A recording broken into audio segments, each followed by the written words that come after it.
Yeah, it's the underground, it's the underground, it's the underground, it's the underground. You better pass, you better run, and that's your ass. Boy, you done.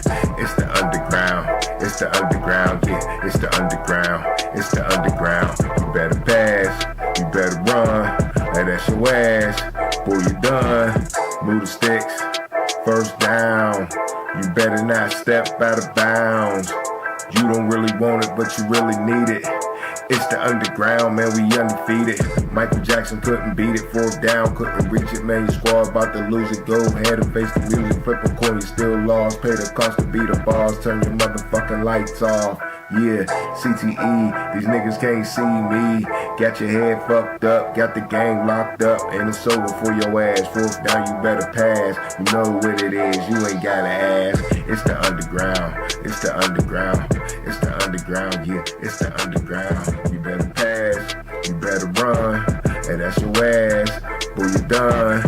It's the underground, it's the underground, yeah, it's the underground, it's the underground. You better pass, you better run, and that's your ass. Boy, you done. Yeah. You know what it is, baby. We back. Yeah. Season 2, baby. It's the underground. Ow. Yeah. Underground Sports Show, baby. It's your boy Filthy Rich, your host, and I'm back on the underground, baby. Season 2. Ow. And the reason why I say it's season 2, because this is when my season began last year. So this is going to be my annual season startup right here. Startup season 2. I've been doing this for a year, man. I appreciate all my subscribers. Appreciate anybody that called into the show. You know what I mean? It's the Underground Sports Show. You know how I get down. I'm deep into my NFL, but I'm definitely messing with all the sports, you know what I mean? Not too deep. I mean, I ain't gonna go to no golf or nothing like that, but you know, come to the big American sports, basketball, the NFL, of course, baseball. Let's get into it all day. A little bit of boxing. Whatever y'all want to talk about, I'm down, man. Of course, call into the show, 412-407-2744. Talk sports, talk your shit. That's how we get down around here, all right? So, once again, we live here on the Underground. Season 2 start up. And, man, we starting out with a bang, for sure, man. It's Combine Weekend. So, you know, this is when the NFL season starts right here. The Combine is pretty much the beginning of the NFL season. And, you know, you got a lot of mock drafts out there and all that. Everybody's hyped about the next season. So it's a very exciting time if you love football like I do. You know what I mean? So this is when I'm starting my season. The NFL is starting their season. Why not? You know what I mean? We also got big news. I want to say coming out of the Combine, because things always happen like this. Coming out of the Combine, you always get deals made, so we got a big deal. We're going to get into that. You know, we get into some other NFL news that been circulating, you know what I mean? See how y'all feel about it. And I'll definitely tell you how I feel about a lot of things. But the big news that I'm talking about, Deebo Samuels to the Washington, not to say Redskins, it's still the Redskins to me, fuck it. But the Washington Commanders, to be politically correct, if I must, have acquired Mr. Deebo Samuels. And I'm definitely feeling that. My bad about the echo, y'all. My bad. But definitely acquired Deebo Samuels. Now, how y'all feel about that, man? I'm going to sit here and tell y'all how I feel about the Commanders getting Deebo Samuels. You know, hit me with a text. Hit me with in the chat. Or just call into the show. Let me know how you feel. If you feel the same, you feel, you know, a little different about it. But, you know, the way I look at it, Washington's going all in.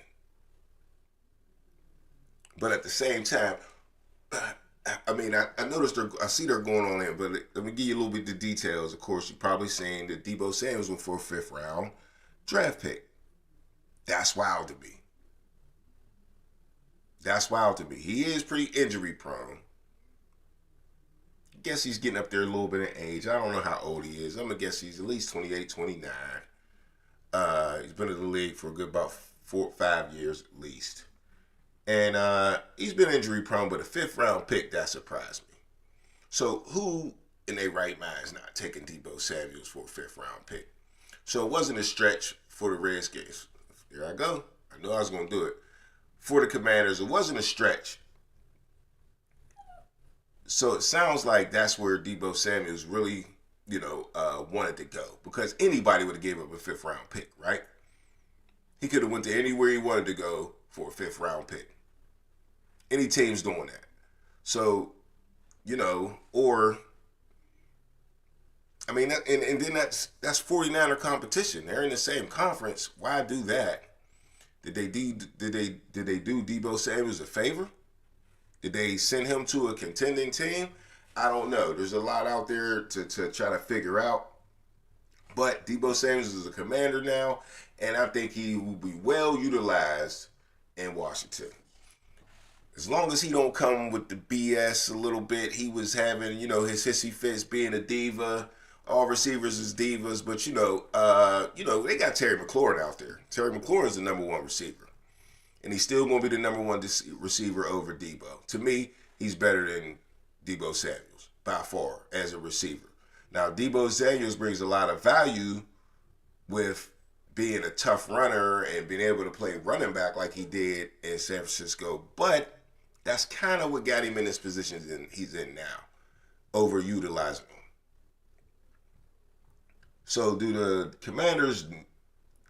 I would doubt if the Commanders overutilized Deebo Samuels, and I'm gonna tell you why. Because they got a lot of good running backs, so they don't need to put. They had very good success running the ball last year, so they don't need Deebo Samuels at running back.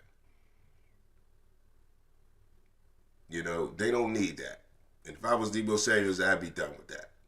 Extend your career as much as you can and handle your business in Washington.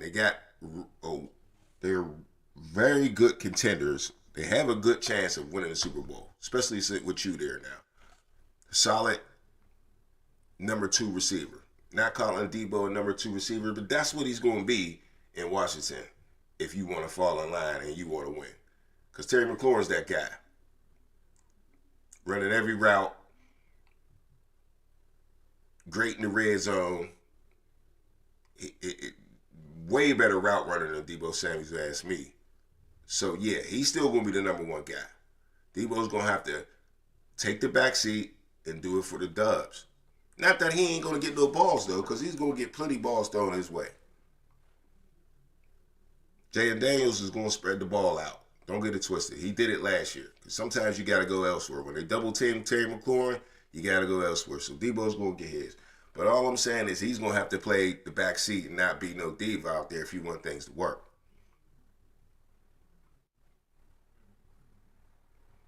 And that's pretty much my view on that. I mean, and another thing, I'm looking at the Redskins saying, here we go again. I'm looking at the Commanders saying that, look, we need to beef this thing up because we looking at the Eagles dead in the face. Now, they beat the Eagles last year, but they beat the Eagles with Kenny Pickett at quarterback in the shootout. That's a little different. But still, if you just forget the offense, forget the Eagles' offense. If you just look at their defense, which ain't going nowhere no time soon, might get better, and I'll tell you how in a minute when I get to my next subject. But they might be getting better. Matter of fact, a lot of the players are young, so they're going to get better most likely. So you need to combat that. You need to get better on offense. They got a real good offensive coordinator. Kingsbury? Did I say it right? Cliff Kingsbury? Yeah. Did they damn thing. And Deebo Samuels only makes them better, in my point of view. All right, well, tell me how you feel. I definitely think they aiming at the Eagles. They ain't just gonna let the Eagles ride. I think they looking at Jaden Daniels and saying, like, look here, man, this is the time. This is the time to strike.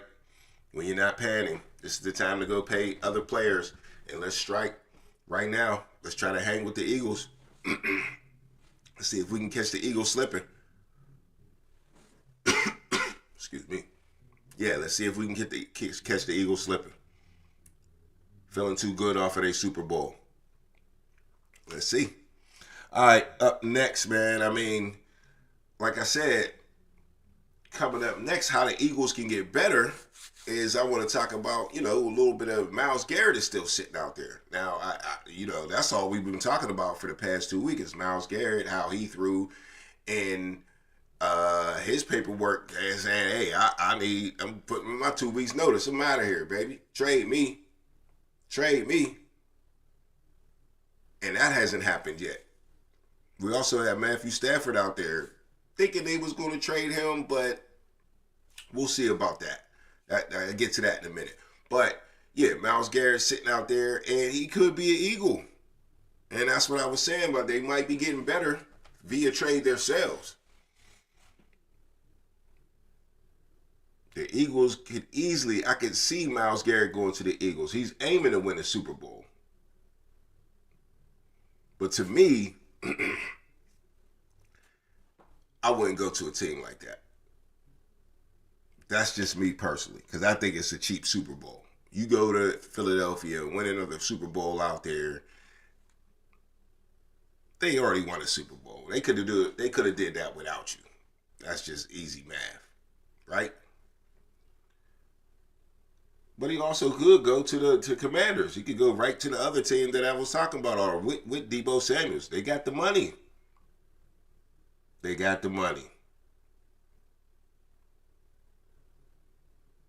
But let's see what Myles Garrett's going to do. Is he able to even pick his team? I don't think so. I'm not really sure that if he has like a no trade clause type thing going on. I didn't hear him say that. So, we'll see. But I was definitely expecting Myles Garrett to be off on a trade before anybody else. And Deebo Samuels, as soon as he said he wanted to trade, he was gone. 5th round pick. Something ain't right. Back to that a little bit. Something just ain't right with. It's just a 5th round pick. Did they want to get rid of him in them outfits that bad? I mean, them outfits he was wearing into the facility on game day was crazy. So, do they know something about Deebo? Usually when the player get traded, it's like, man, look here, we don't want nothing to do with whatever it is. We don't want nothing to do with it. You see a good player get traded like that, it could be the injuries. It could be his personality. It just could, it could be the money. You never know. But we'll find out. I bet we find out. I would just hate for him to go to Washington where they got a good thing going on. They look like a real good team. They look like a team with a lot of motivation and stuff like that, a lot of youth. I just hope he don't go there and, you know what I'm saying. Try to do too much. Spoil that for them. Because they doing well. They're doing well. Commanders are. All right, and then like I said, Matt Stafford, man, they was talking about him coming to Pittsburgh all week, man. I ain't like it. I didn't like it at all, and I also didn't understand why, or the Rams, why do they want to get rid of Matt Stafford so bad? Now financially, that mean they were talking that part. He is 39 years old, I think he's saying, still balling for sure. But I just think they wanted to pay him like a 39-year-old and didn't want to pay him the way he's playing like. Because the way he's playing like, he's worth all the cheese. Especially when last year he played with a few dudes hurt here and there, back and forth.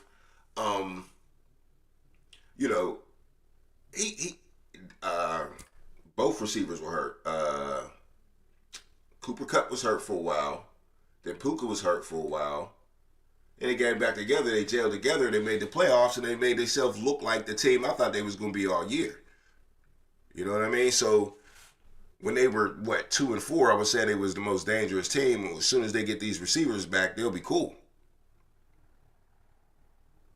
But I also think the reason behind the scenes that the Rams kind of want to get rid of Stafford is because not only he's old, that's part of it, But they got what they wanted out of him. And Stafford got what he wanted out of the Rams also. So it was an even deal. They don't feel like he owes anything to them, and they don't feel like, okay, they don't owe anything to each other, period. Stafford got his Super Bowl, the Rams got their Super Bowl, because that's why they put Goff out the crib. And then Goff comes back and proves that, yeah, you wasn't the right guy again, and lose in the first playoff game this year to a rookie at quarterback. Commanders beat him. So, like, Rams is making all the good choices. They're making all the right decisions. They also want to let go of the Cooper Kupp. I heard that rumor. That was, a while back. They were talking about getting rid of Cooper Kupp. And the Steelers was interested in that too. So one of those is still going to happen, I believe. If they keep and they pay your boys some decent money, Stafford, Cooper Kupp's probably gone. Cooper Kupp's probably gone no matter what. It's about to be Puka's team, and they're known to find another receiver. They got other little receivers. They ain't got no names. They ain't got no big names, but I seen guys make plays for them. So I believe the Rams is just ready to move on from a couple of dollars. They won their Super Bowl, and they're going to just trust in McVay and let him do the work that they need without overpaying people. They just don't want to get into that situation because they won their Super Bowl. They're happy with that. They've been to the Super Bowl twice in the past, at least the last 10 years. They lost to the Patriots in the Super Bowl. So yeah, Rams, they make the right moves. They always do. But I'm really surprised they try to get rid of Matt Stafford because they had it rolling. They had it rolling. So who do you replace Matt Stafford with? This is what I'm trying to see.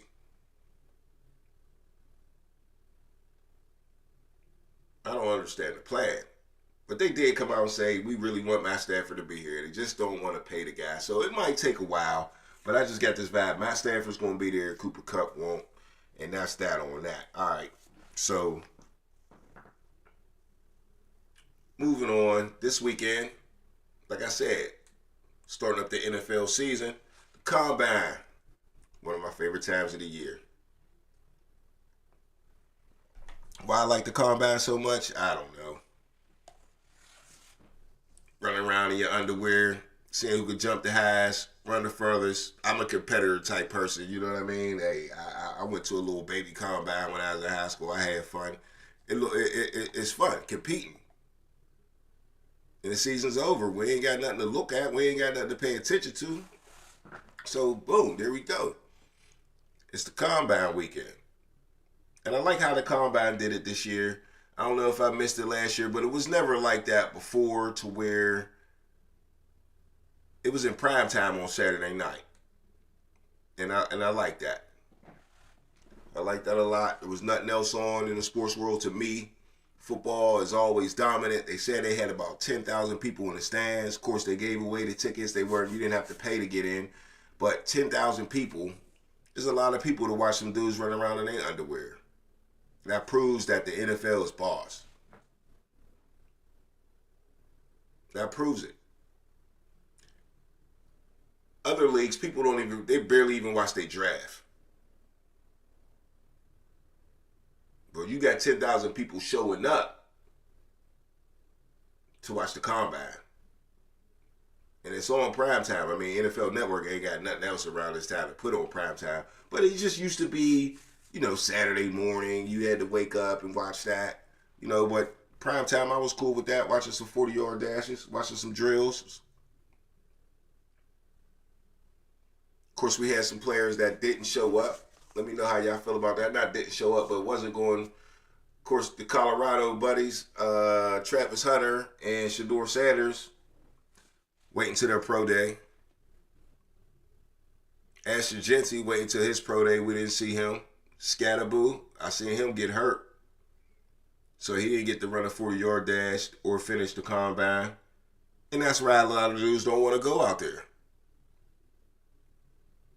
Who else didn't we see? The tall receiver. What's his name? From Arizona. To start with a T or something like that. Let me look at my board.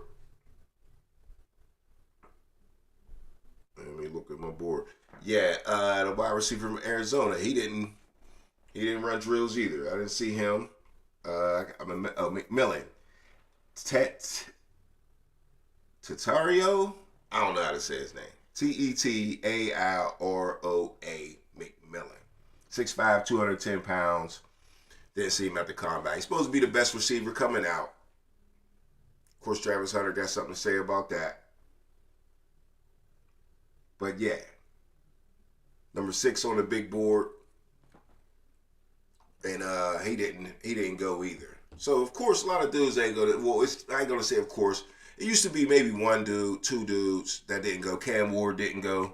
Used to be one or two dudes, but it seemed like a lot more dudes that ain't going. And it's smart to me because, why do it twice when you got a pro day? Now, I think the combine is never going to go away because the guys that need it, they're going to be there every time. The guys that need to show off, that need to impress, that need to flash, they're going to be there every year. Some guys just don't need to do that, but you got to do it once. You got to at least do it on your pro day. And they've been doing that forever, deciding that I'm going to do it on my pro day. I'm going to run my 40 only one time, and then it gives you time. It gives because your pro day is a whole month from now. If you ain't happy with your speed right now, it gives you a whole month to keep working, and make that a better day than it would have been this weekend for your 40-yard dash or whatever like that. Why not?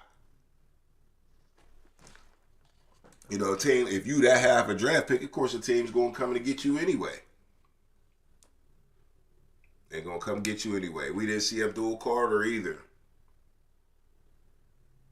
We didn't see a lot of people think he's going to be number 1 draft pick, but he got an injury. He got a foot that could use surgery, but they're telling him not to get the surgery. That's kind of wish-washy. I wonder if he's even going to go on a pro day with an injury like that. I might not even do that. If I'm Abdul Carter, he's supposed to be the number 1 pick of the draft. He'll at least be in the top 10, whoever's willing to take that risk.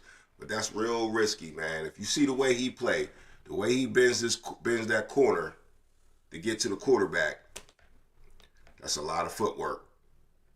That's a lot of strain on the foot. And I know he's young, but you draft him, see what you get out of him. You got time. They don't play these rookies like they used to no more.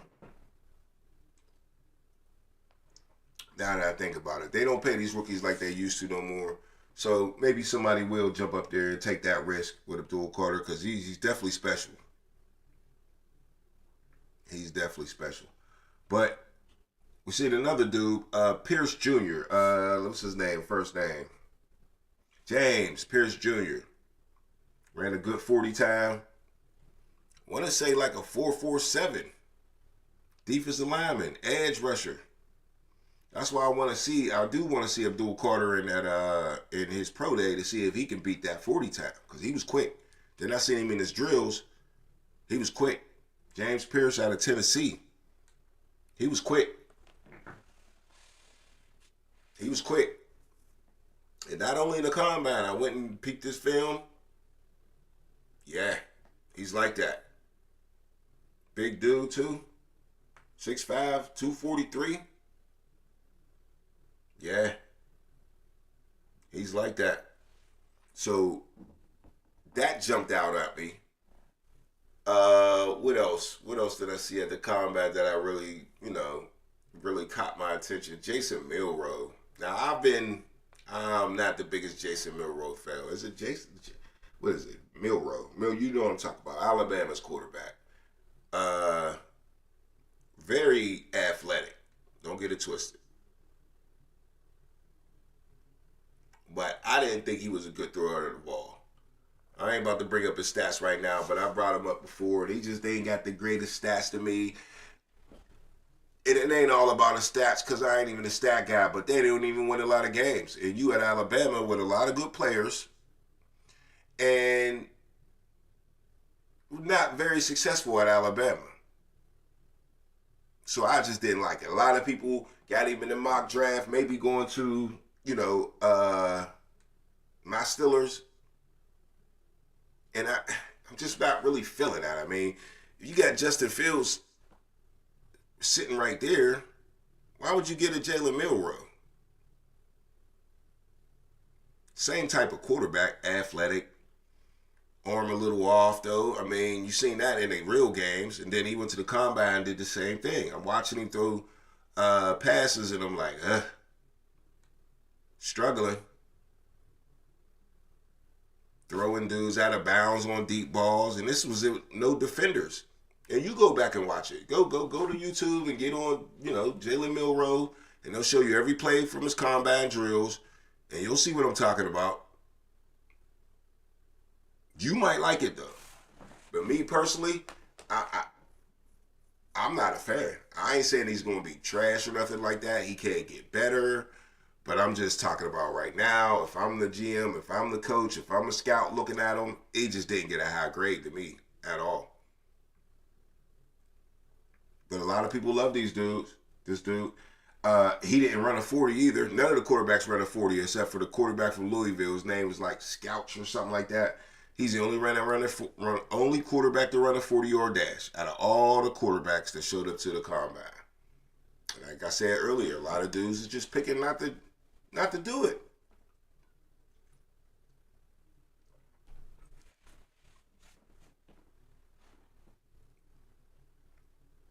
So once again, like I said, man, I really wasn't feeling Jalen Milroe. Didn't see a lot of didn't see too much speed at the combine this year. I did see a receiver that surprised me. Golden. Golden from Texas. Now, if you watch the college football playoffs, you know this dude well. Number 2, from Texas, the Longhorns. Man, he ran 4.3. No, I think it was a 4.29. Let me hold on. Let me get it right. Combine results. Wide receiver. That's the 3-column drill. Hold on. Where did I change it? Oh, here you go. Okay. 40-yard dash. Yeah, Matthew Golden, 4.29. Okay? 4.29, quick as hell, obviously. But the boy got hands, man. Real good receiver. I was impressed last year. Every time I seen Texas play, I was impressed with him. Didn't know he was going to come out blazing like that. Did not know he was going to come out with that blazing speed like that. That's impressive. Because I was already impressed with his wide receiver skills just from real gameplay. Then you go to the combine and you do this. He leveled the fuck up. Straight like that. Straight like that. Matthew Golden, that's Mike, he's probably gonna be a first round pick at this point. I would love for the Steelers to get the Matthew Golden. Let's see what his size is looking like.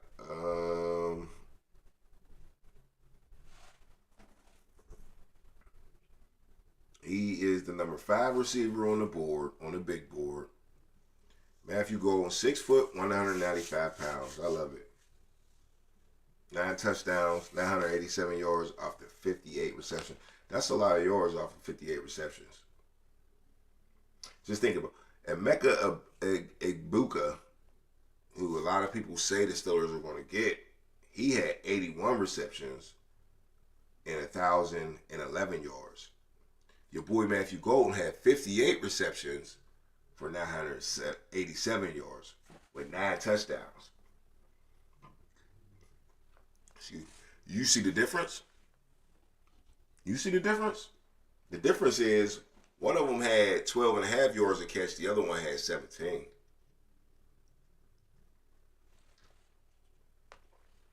And they both play with good quarterbacks that's probably going to get drafted, at least by, I'm going to say, in the 4th round type quarterbacks, Quentin Ewers and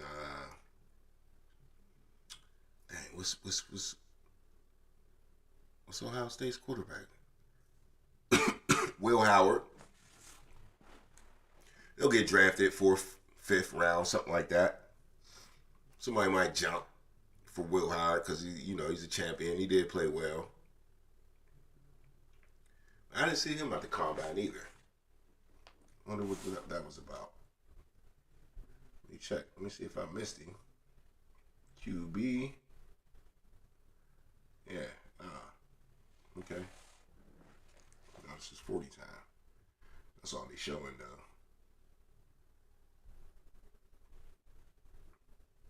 Yeah. Nothing on the bench.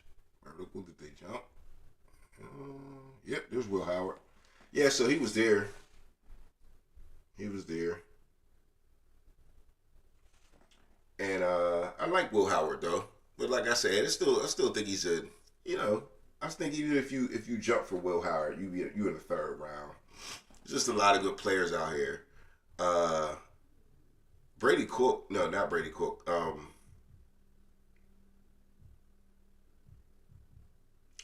what's the Notre Dame's quarterback's name?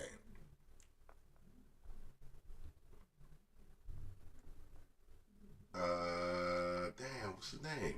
I seen him throw. That's it all. Nah. Okay. So anyway, I can't even think of his dang name. Leonard.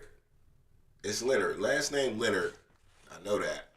But anyway, he was good at Notre Dame this year to me. And when I'm watching that quarterbacks throw their drills, he looked real good, real comfortable, real hyped up. He's about 215 pounds, 6'3" or something like that. Let me see if is he on the draft board? And that's where I can find him. That's where I can find him. Ooh, he ain't even in the top 100. Nope, he ain't even on here. Okay, well, damn. Anyway, it is Leonard, though.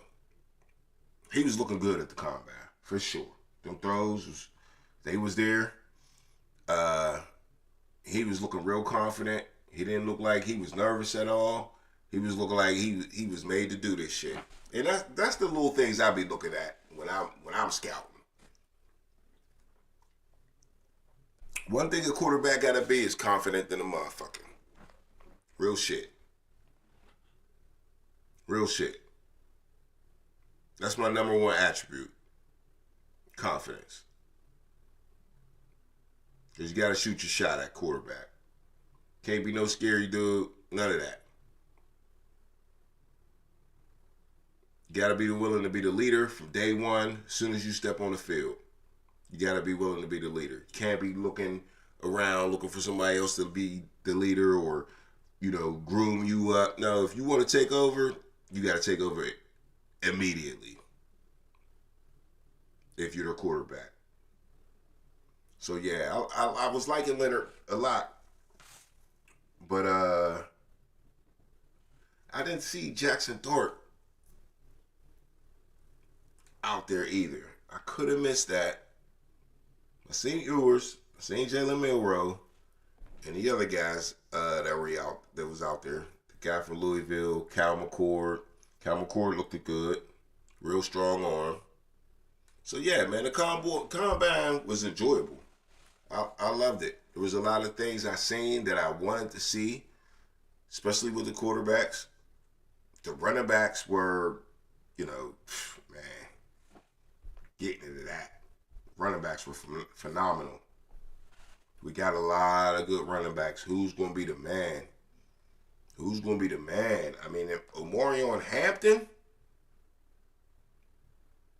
I was watching him on film, and I was like, bruh, like he's just running through wide open holes, and he's out. But then I seen the speed. I said, well, damn. Maybe that's why he's running through them wide open holes. Like, maybe he's just splitting it so quick. Because I was not expecting that. What was his 40? Let's. Because it was up there. Man, there's so many running backs I could go through. Mario Hampton, 4.46. That's just look. All these running backs is in the 4.4s though. He's not at the top. Trevor Etienne, 4.42. That's what these big boys is gonna do. Virginia Tech, Tootin. I ain't really peeped him outlaw like that. He ran a 4.32. Jaden Blue, I liked him from Texas. He ran a 4.38. And Brashard Smith, 4.39 from SMU. He used to be a wide receiver and switched to running back. I don't know if y'all seen SMU. I'm from the Berg. SSU is in the ACC. So, you know, we got our ass whooped by them. And I was watching them all year because they in the ACC. Hey, Brashard Smith ain't no motherfucking joke. So there's a lot of running backs out here in this combine. And a few that didn't even perform in the combine. That's going to make a difference immediately in the Super Bowl. I mean, not in the Super Bowl, in the NFL. Tripping. Could maybe help a team go to the Super Bowl, though. But the point I'm making is the reason I'm thinking Super Bowl is that's how the Eagles won the Super Bowl, running the ball. It's no longer a passing league. And these new rookies is just keeping it like that, bruh. This is the deepest position in the draft. Will they get picked early? We'll see if somebody squeak in there early. I doubt if Ashton Genty get past the first round. That'll be just ridiculous. Them days is about to be over. Mel Kiper was wrong, bruh. He was wrong a long time ago. He been wrong. He always be wrong. He thought he was right about that running back shit. Never pick a running back in the first round. But no. You're bullshitting. Everybody wants the new Jahmyr Gibbs. Just think. Ben Johnson left Detroit, went to Chicago. You think he ain't looking for the next Jahmyr Gibbs? To run his offense? Because he ran that offense damn near through Jahmyr Gibbs. Especially when your boy got hurt. Knuckles got hurt. Montgomery. When he got hurt, I was like, oh shit, they in trouble. Fuck no. He ran that shit through Jahmyr Gibbs. So there's a lot of teams, it's a copycat league. A lot of teams looking to do that. Copycat what the Lions did. But guess what? Ben Johnson at the Bears, he gonna need to copycat that shit to have the success that he had, because a lot of success comes from your players. And he had Jahmyr Gibbs for 2 years, getting jiggy with him. So what kind of running back is he looking for? Brashard Smith is that type of dude. Like I said, ex-wide receiver, now running back, top end speed. Yeah. I don't know what Jahmyr Gibbs ran in the 40, but he fast as fuck. That's all I know. Quick as hell. Should you need to be more than even fast. But yeah, Trevor Etienne's little brother coming through. What he gonna do? I thought he was nice at Georgia. I thought he was nice. Shit, Trevion Henderson and Junkins, the other one from Ohio State. Both of them. Who's getting picked first? I thought Trevion. First of all, I thought Henderson was the heavy one. I found out in the combine that he's lighter than Junkins, number one for Ohio State. And then I found out he's faster than him.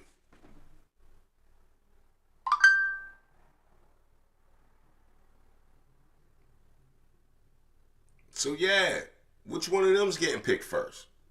You still got Scatterboo. Where do he go?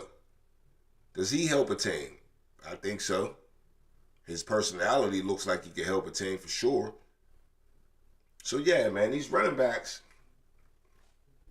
Oh, shit. Look at this. Michigan. Donovan Edwards. He's been playing pro football since he's been at Michigan. In Jim Harbaugh's system.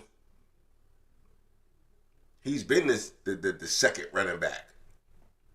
Blake Corum was there before, and he was splitting time with him. Donovan Edwards, he's that type of dude that you're looking for these days. Everybody wants their Sonic and Knuckles. Everybody wants their 1-2 punch. You gotta have it. These dudes bigger, stronger, faster. They get hurt. You can't have one running back no more. And these offenses are so complex that you need 2 running backs to do different things.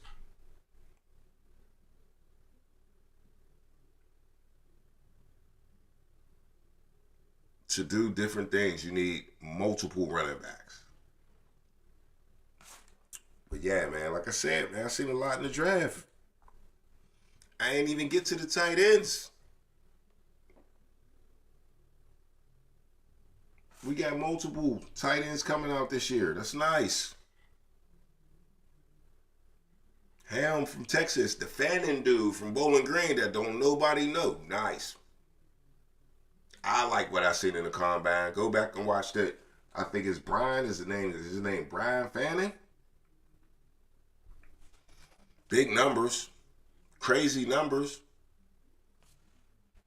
But yeah, Fannin. Junior, Harold. That's his first name. Harold Fannin Jr.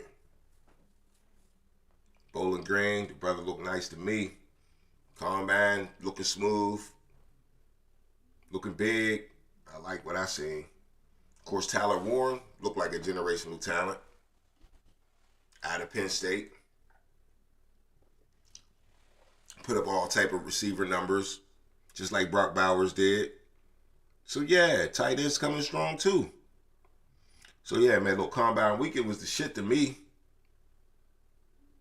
I learned a lot. I seen what I needed to see, except for the guys that didn't. Okay, so we back. All right, so I'm thinking like, well, what's going on? Hold on, give me a sec.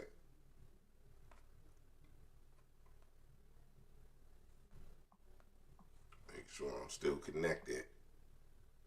All right, yeah, we still live. All right, so yeah, I'm like, yo, because I'm a true believer that he's a better wide receiver than a corner. Now, I ain't gonna say better. Let me correct that. He's good at both. Good as hell at both. I think it'll be more lucrative for him to be a wide receiver full time and a DB part time. Okay, that's just how I see it. I see a lot of other people saying he need to be a full time DB, and that's where he's best at. Me, I think of it different. Like I said, I use the word lucrative. You know what I mean? If it ain't about the money, don't even talk to me. And receivers make that cheese. It's hard to make that cheese at cornerback. It is. Now, you got to be the best, and then you got to be in the right situation. I've seen a lot of dudes at cornerback, they got to get traded to get their money. Yeah, they get the money, but think about it. Every dude that wanted that money, he got to go somewhere else when he's a corner. But wide receivers, they want to keep you. They want to pay you and keep you on your team. And then offense sells, bruh. It doesn't only sell the NFL. It sells everything. Shoes, clothes, all the gear, the gloves. And all. Yeah. Defense don't sell. You'll see a couple dudes on defense making some Campbell Soup commercials or whatever like that. But nah, bruh. You ain't get no signature shoe on defense. It's tough. I mean, Travis Hunter's the dude, but it could wear off real quick if you just play on one side of the ball. So, but what I did see Travis Hunter say, like I said, he did have a nice little interview and set the room straight because he was listed as a cornerback. And I'm like, yo, what's the deal? So he gets the interview. The lady's interviewing him. He's like, look, she's like, why'd you list the cornerback? He's like, I didn't list as no cornerback. I just heard from my agent, that I was showing up and, I was going to be dressed as a corner. He already knew he wasn't, performing or whatever like that or, so he's like, yeah, my agent told me I'm listed as a corner. And he's like, he found out. He's like, yo, I think he said he called his agent, was like, yo, why I'm listed as a corner? That's what they just told me or whatever. But he was explaining to the lady, like, look, Mayor, I plan on playing both sides of the ball in the NFL. Straight like that. Now, I don't know if this is just a ploy to get drafted higher.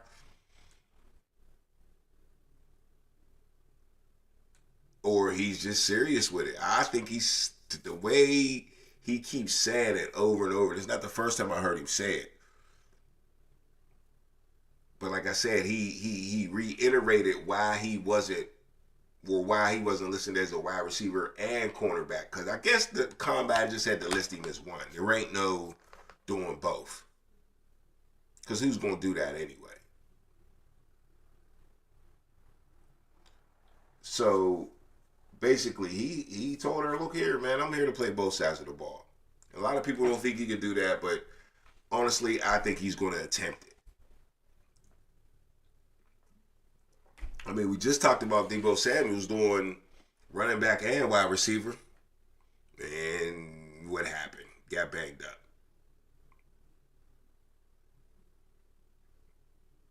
But me, personally, I'd like to see Travis Hunter be a full-time receiver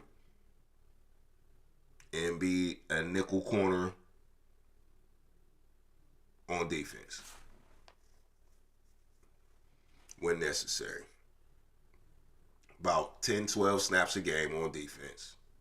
Maybe in the red zone. That's just what I would like to see. But if you had to go full-time one side, I'm playing receiver. I just ain't no way. I'm picking DB over receiver. I don't think he will. I think he's good enough on both sides of the ball.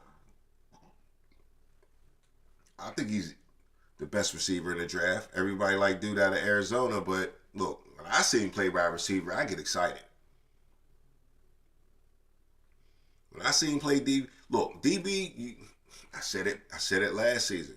You're not about to be Deion Sanders on defense no more. Them days is over. Receivers is too motherfucking good. You're too good, they're going to beat you. You're going to get yours. You're going to get burnt. You're going to get yours. These quarterbacks is even better than they was in college. They're going to embarrass you. They're going to get theirs. You see how nice Jalen Ramsey was nice for a minute? Fell off.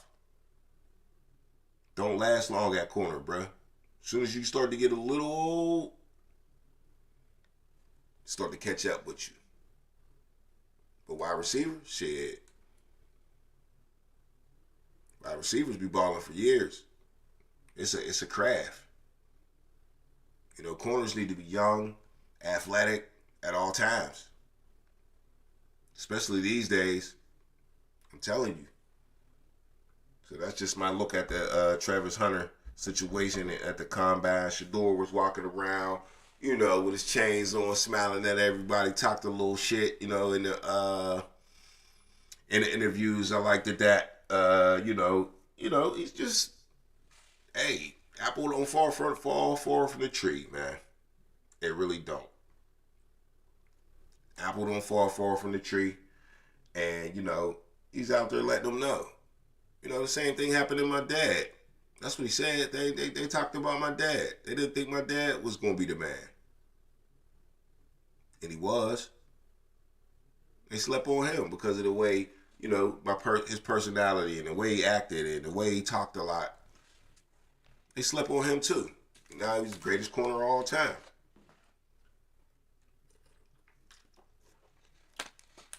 You know? But his son don't play. His son plays a different position. His son plays a position that's got a lot more spotlight on it. I'll tell you that. A lot more spotlight on quarterback. But Shador's a good quarterback. We're going to see, though. He's one of those guys that you just going to have to wait and see. You know, none of these dudes this year at quarterback is a guarantee. I do like Cam Ward, though. I like them both. I think they both got a good chance in the right situation to, you know, do their thing. I don't know if either one of them beat Jaden Daniels in their first season, though, but probably Cam Ward got a better chance of being the better quarterback early because of his athleticism. And if you put Shador into a pro offense, which he's never really played in, he might shine. Good running back behind him. He's never had a running game, and he still had a high. That's hard to do. He had a high percentage of completion, the highest in college football with no running game. That's some Warren Moon type shit. Even though it's a college level, that's some Warren Moon. That's some run and shoot Warren Moon shit. So you got to get a boy some credit for that.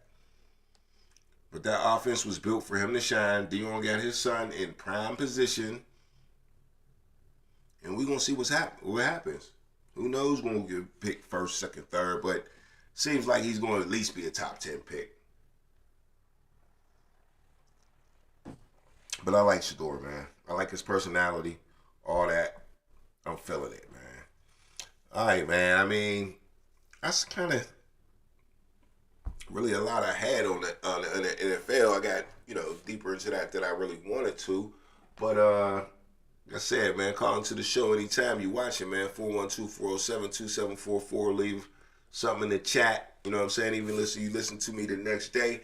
Leave something in the chat. Tell me how you feel. Am I talking too much shit? If I don't, do I know what I'm talking about? What's the deal? It's the Underground Sports Show. You know what I mean? Call into the show. We live every time. All right? It's your boy Filthy Rich, your host. Is what it is, man. And it's, I was going to say February. February's a wrap. It's March. Yes, March Madness coming up, of course. But, hey, the NBA's heating up, so I'll definitely be talking about that, too. NBA's heating up. The big story in the NBA is still, Luka going to the Lakers. Luka going to the Lakers. Now, look, man. To me, the way I look at it is, you tell me if you feel the same way I feel, but you got Luka and LeBron on the same team. That's a lot of pressure on them too. It's a bust if they don't win the championship. Ain't no wait until next year. None of that. They supposed to win the championship now. I know LeBron's 39 years old, but hey, you LeBron. You still putting up 30-something points, you still LeBron. Luka's putting in work. They've been playing great. They've been playing exactly how I thought they should play since Luka's got there, and it's been working out real well. So I'm expecting the Lakers to make a push. They definitely saved the boring-ass NBA season. For sure. You got Oklahoma City at the top on the West. Over on the East, Cleveland. That's another little LeBron mix right there. Can Cleveland win the championship? They just blew out the Celtics the other day. Can improve the big point right there. They got about an 8-game lead on the Celtics in the conference, so it looks like they're going to wrap up home court advantage.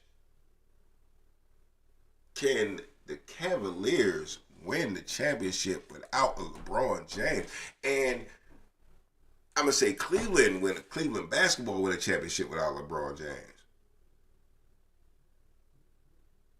Because LeBron James is Cleveland basketball.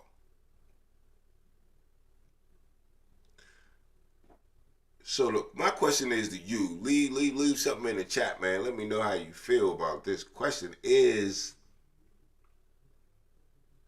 that tarnish LeBron's legacy a little bit if the Cleveland Cavaliers can win a championship without LeBron? Because, that's just like one of the biggest points in LeBron's career is going back to Cleveland and winning that championship in Cleveland. That was huge. And for Cleveland, 10, 12 years, many years ago that was ago, to come back and win the championship with somebody else, it's like, all right, well, now Cleveland maybe they just know what they're doing. And maybe it just wasn't LeBron dragging them to the championship. Does he lose any luster? I don't know. You let me know. I ain't going to harp on that too much. But I'm going to say maybe it does. Maybe it does knock a little luster off of that Jordan, LeBron argument type deal. You know what I mean? Maybe. I don't know. Maybe I'm stretching too far on that one, but that's just how I see it.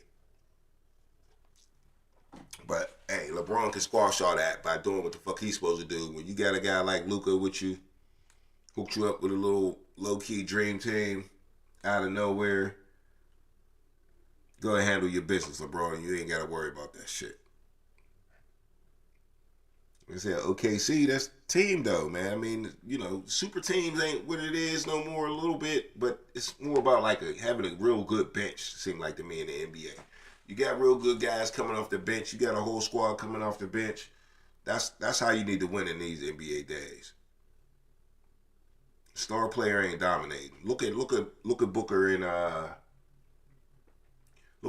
Durant out for the Phoenix Suns. I mean, they out of the playoffs right now. Look at even Steph Curry. They in what, 8th place or something like that. But 7th place. But come on, that's one of the best players in history. 7th place. You know. But then you look at a team, even though they got a great player, the Nuggets, they got a great player in what's his name? The center. Anyway, you got a great player in him, but they got a squad. Denver got a squad. That's why they up there. I see Memphis in 3rd place, but I gotta check them out a little more. Minnesota's struggling with Ant-Man. He's a star. Struggling. So we'll see how this NBA thing heats up. I think it's going to keep heating up.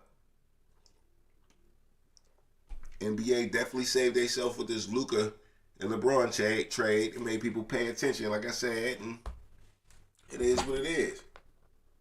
We gonna see. Ain't got much else to watch. I wonder if that XFL, AFL thing, that should be coming back pretty soon. So I'll be watching that.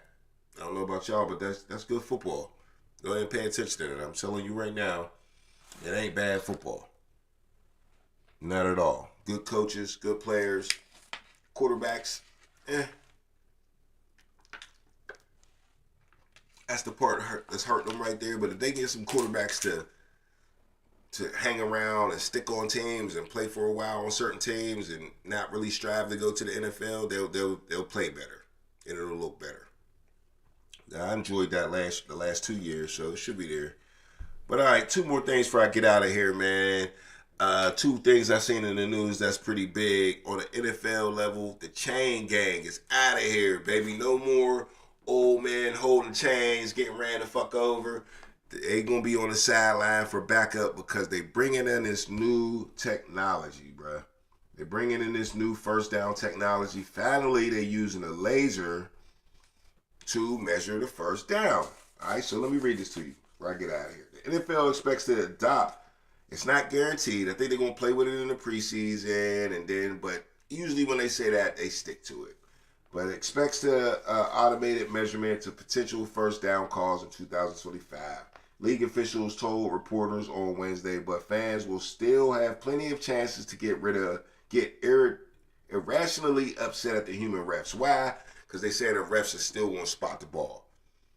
So that makes sense. There's still a lot of human in there. You know, you got a human guy to spot the ball. But at some point, they probably track that at some point. You know what I mean? Wherever the ball land at, they might be able to track that. But right now, the humans are still going to spot the ball. Once they spot the ball, then the laser is going to go down the line and peep if that's a first down or not.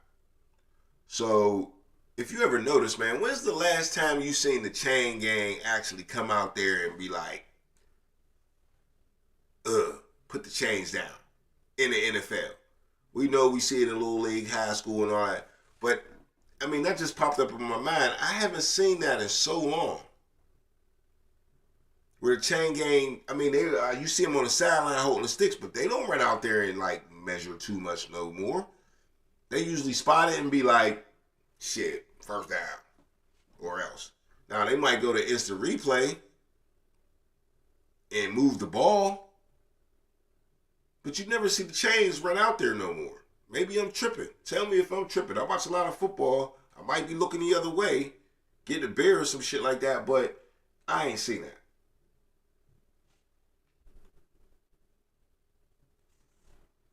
Okay, so it says while cameras will replace the chain gang in determining whether the first down line to game was reached, a major tech development for the league, live game officials will continue to spot the ball. Like I said, the physical chains will remain on NFL sidelines in 2025. So they both as a backup in case the tech failure and as persistent aid for players and coaches. Okay.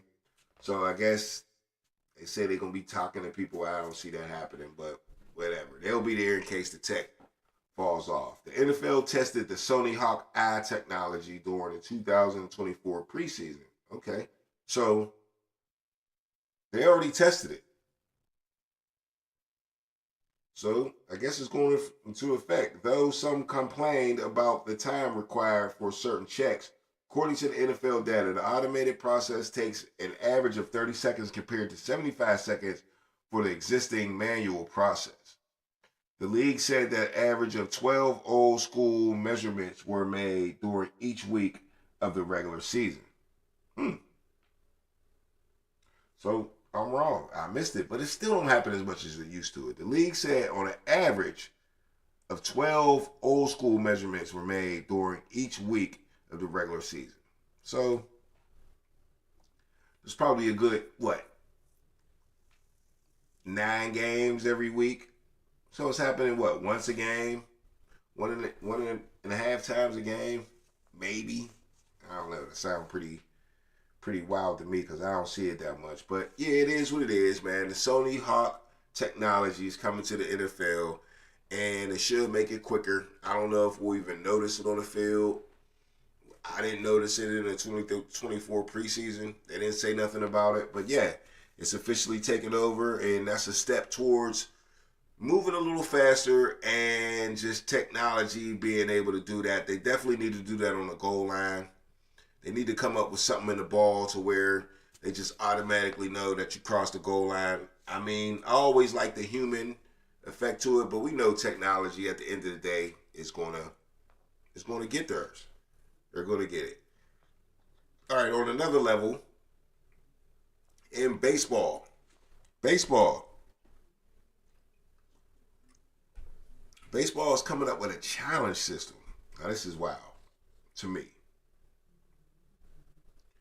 Baseball's coming up with a challenge system to where the pitcher and also the batter can challenge the umpire's call on a strike. Okay?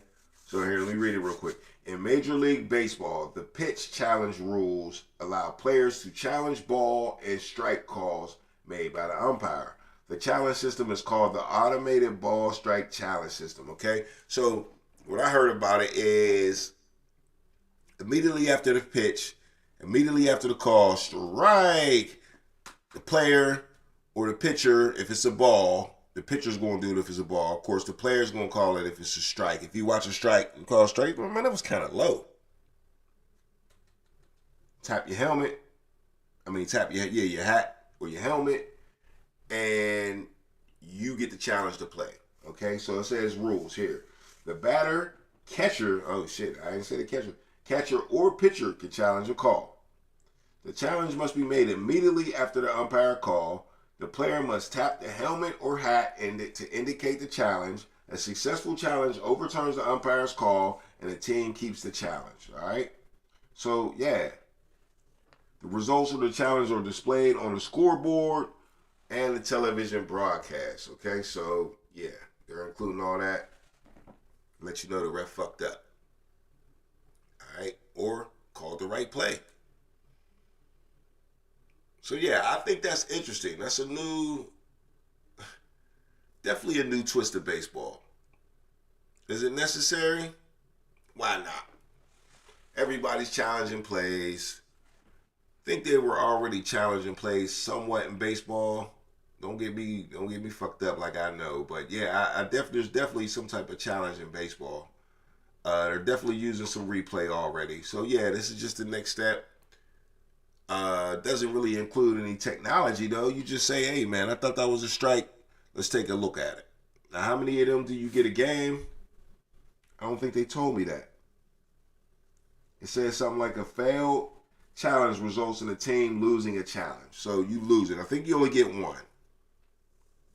Alright? You only get one challenge. So that's going to be, it's going to be wild how they use that. You know, it's probably only going to be certain players that get a chance to use that. Maybe just they call it, you know, the catcher. Say, hey, you only call your challenge. Don't let the pitcher be emotional and call his challenge. The catcher will probably be in charge of that on that level. And on the other, the batter, man, they got to dig a little deeper, because do they get one on offense and then do they get one on defense when they in the field? Do the pitcher get one, and then do the batter side of the team get one, if you feel what I'm saying? Or do you just get one challenge for the whole team? I'm guessing you would save it for clutch time, when you really need it. Might save the day, get you an extra pitch. Or get you a walk. Get you on base. You know what I mean? But hey, man, I appreciate y'all watching, man. Whoever's watching, whoever didn't watch, I still appreciate you. It's the motherfucking Underground.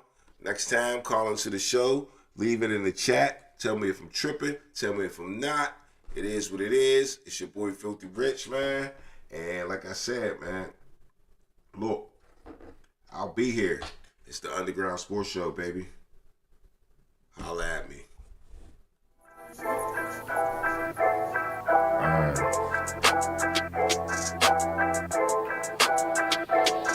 Yeah, it's the underground. It's the underground. It's the underground. It's the underground. You better pass. You better run. Hey, that's your ass. Boy, you done. It's the underground. It's the underground. Yeah, it's the underground. It's the underground. You better pass. You better run. Hey, that's your ass. Boy, you done. Move the sticks. First down. You better not step out of bounds. You don't really want it, but you really need it. It's the underground, man, we undefeated. Michael Jackson couldn't beat it. Fourth down, couldn't reach it. Man, your squad about to lose it. Go ahead and face the music. Flip a coin, you still lost. Pay the cost to beat the balls. Turn your motherfucking lights off. Yeah, CTE, these niggas can't see me. Got your head fucked up, got the game locked up, and it's over for your ass. Fourth down, you better pass. You know what it is, you ain't gotta ask. It's the underground, it's the underground, it's the underground, yeah, it's the underground. You better pass, you better run, and that's your ass. Boy, you done. It's the underground, yeah, it's the underground.